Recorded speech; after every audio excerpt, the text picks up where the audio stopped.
Charles, this wasn't exactly the way people thought that this summit was going to end. Tell us a bit more about that.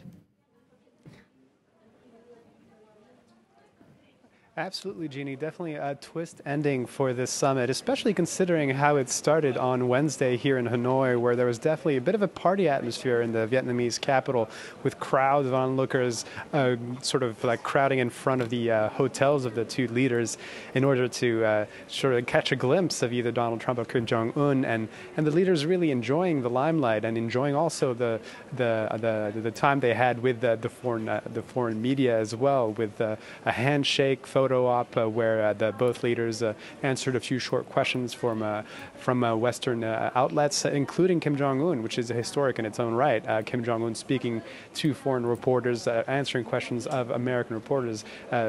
He seemed very comfortable, and that made a lot of people think that there could perhaps be a deal that would be on the table by the end of the summit, especially with Kim Jong Un explaining that he wouldn't be here if he didn't believe that the denuclearization of the Korean Peninsula wasn't a possibility.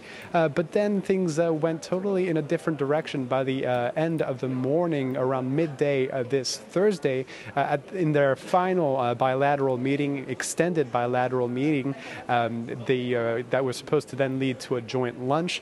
Well, that meeting went long and then longer and longer, and then the White House press corps was waiting for the two delegations to show up in the lunchroom, and they just never showed up until the White House spokesperson Sarah Sanders explained that the lunch had been canceled, as well as the joint agreement ceremony signing, and that Donald Trump's press conference was going to be moved forward. And now Donald Trump has left the country without a deal. So it's definitely a twist ending here.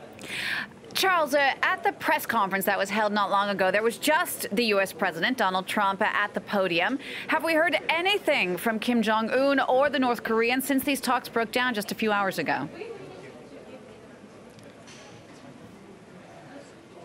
No, as we can expect, the North Korean side is still as secretive as it always is, and there's been no official statement so far from Pyongyang. However, there have been other reactions. I mean, mostly we could talk about Donald Trump and how he saw this sort of failure to reach an agreement this Thursday in Hanoi, explaining that basically that it's better to find a good agreement than a fast agreement, and explaining that sometimes you have to walk away from a deal if you don't think it's good enough. So there he's playing the deal maker card. There were other reactions as well. China, which is an important sort of pawn in this strategic game about the Korean Peninsula, explained that they understood that an agreement couldn't be reached now, but they assumed that the denuclearization of the Korean Peninsula cannot be achieved overnight. One interesting reaction to this failure to reach an agreement comes from civil society and from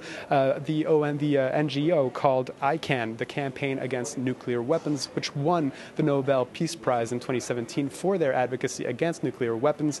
And they had a very strong, very stern statement, which is, it is little wonder these negotiations broke down after Trump has spent more time in office blowing up nuclear treaties than building them up.